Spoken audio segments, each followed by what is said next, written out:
Hi, I'm Rachel Lynn, and I am working on paying off my student loan debt. I'm also here to give you tips, tricks, inspiration, and motivation along your debt-free journey. If you are not already, please go ahead and click that red subscribe button down below so that we can inspire and motivate each other together. I am sitting outside, just soaking in some nice sun out here while I can. I actually just realized yesterday that it is time to prepare my April budget. So I don't know what happened to March. Usually March is a very long, tedious month, but somehow it just kind of like April just kind of sprung up on me. So I'm not going to be an April Fool and not have a budget prepared, so that's what we're doing today.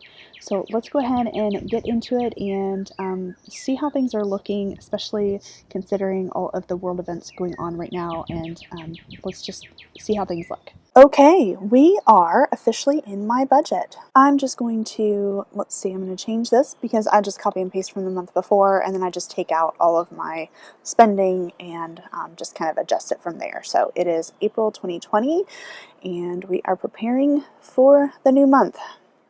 So let's just put in here notes. We are under quarantine. So let's see, that starts, well, it started in March, but April 1st. I have nowhere to go, and so I probably won't be spending very much money, and I also won't be earning as much money as I normally do in April. So I guess there's a little bit of give and take here as far as positives and negatives. Let's just go through the budget. I don't think I need to pull out my bare bones budget. I think this is just going to be a regular old budget. I just won't be spending that much. I don't know that I'm going to reflect that in my budget, but let's just go through each one of my categories and see what happens here. There are 4 Mondays in the month of April, and my church spending comes out every Monday. So that means that my allotted spending for this month is only $120 instead of $150. That may be going up soon, but I may also adjust my spending to be once a month rather than once a week, just to kind of even out the budget a little bit for me and make things a little bit easier, but we'll see what happens going forward. I'm not going to allocate anything towards my savings just because anything that I put in my extra student loan payment, that's actually going to go to savings, at least for now.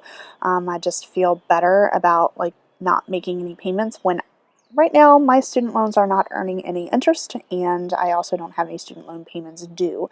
I would like to kind of like put all of the money that I possibly can towards my student loans.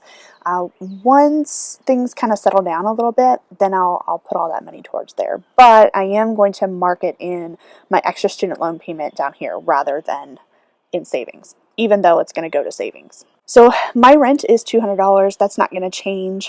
I don't think I get a relief on that, which is fine because I mean, I'm living at home with my parents, and I'm helping them out by paying my student loans payment. And even though I think the payment will be $0, I will still be making that payment just to pay my rent. And so that's our agreement. So that's what I'm going to continue to do. My graduate loan payment is actually $0. However, both of these payments, my rent and my graduate loan payment, they come out of my checking account automatically. I have an automatic transfer from one account to the other 2 accounts. So there's one account for this one for my rent, my undergrad payment, and one account for my graduate loan payment. So it's 2 totally different accounts.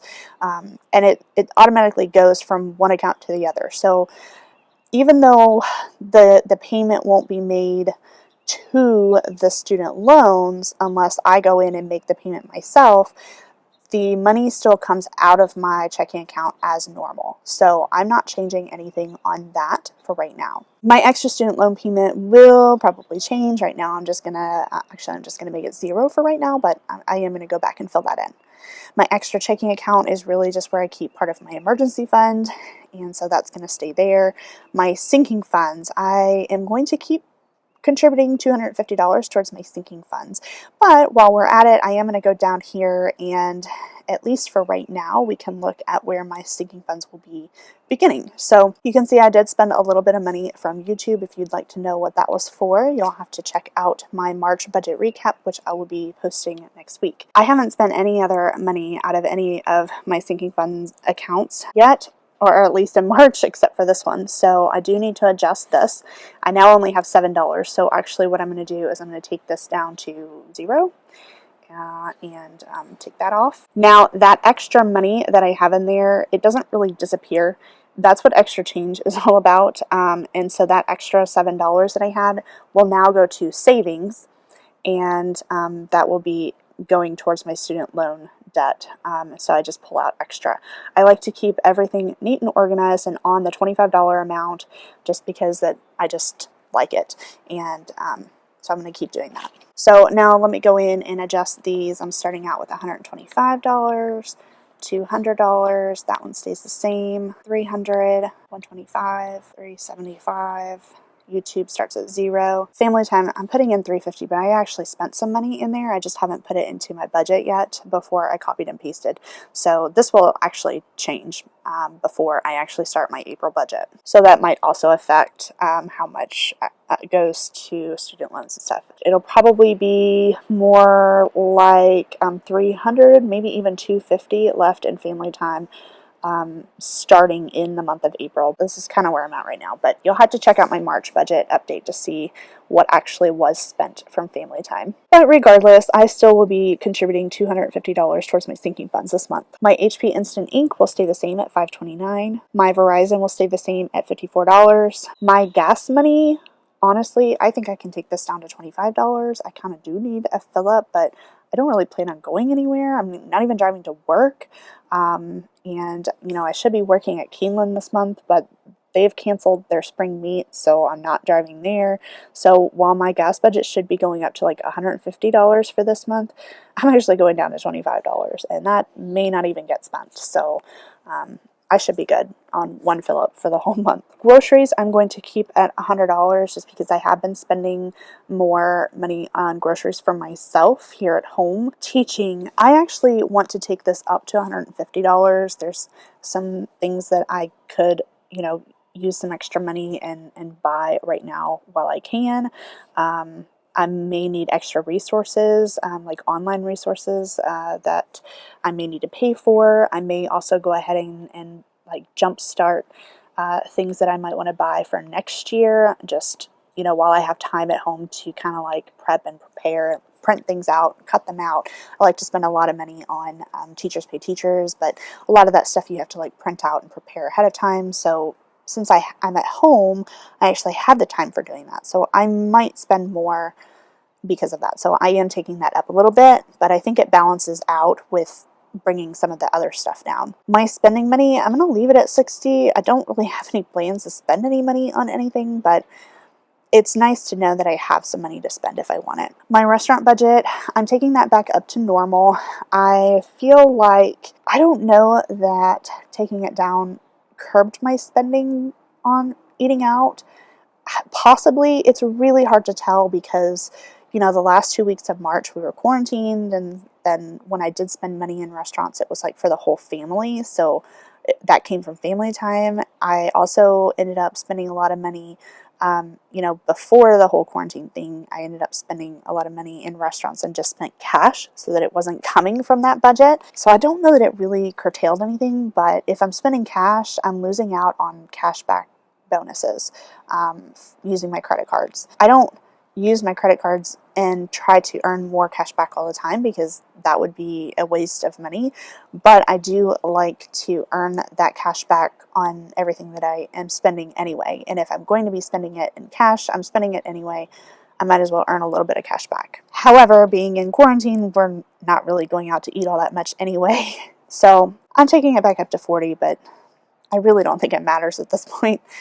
And then health, I'm keeping it 50, but I haven't been spending it. I don't plan on spending it. Honestly, I probably won't spend it at all, but I don't want to take that out because I think health is very important. So I'm going to keep it in there even though I'm not using it. This brings my total spending right now to $1,126.81.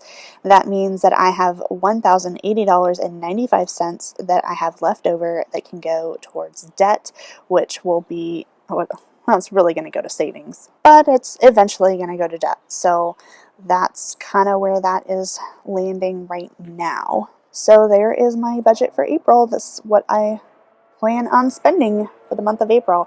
And the less I can spend in these variable categories down here, the more money I can put towards debt. And I know that going into every single month, so I do try to keep that in mind. So even though I might raise a certain budget amount and even lower a certain budget amount, I still want to keep everything as low as possible in my spending. I just like being able to allow myself to spend so that I can have freedom in my budget rather than feeling too restricted. As long as I'm putting at least $1,000 a month towards my student loans, I'm happy. And the more I can put towards that at the end of the month, the better. As you can see, I plan on not spending a whole lot, but I'm also not going to be earning as much as I normally do.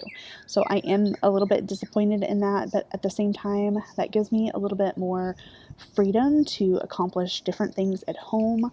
And so I am looking forward to having more relaxing time this time of year that I have never had before. I also get to spend a lot of extra time with my dog, Lucy, and I know that she loves that. So I think it feels really good to be set up and ready for a new month, no matter what life circumstances bring our way. That's it for today. Make sure you like this video for having things ready to go, and join me in this next video that I have over here for you, and I'll see you over there. Bye.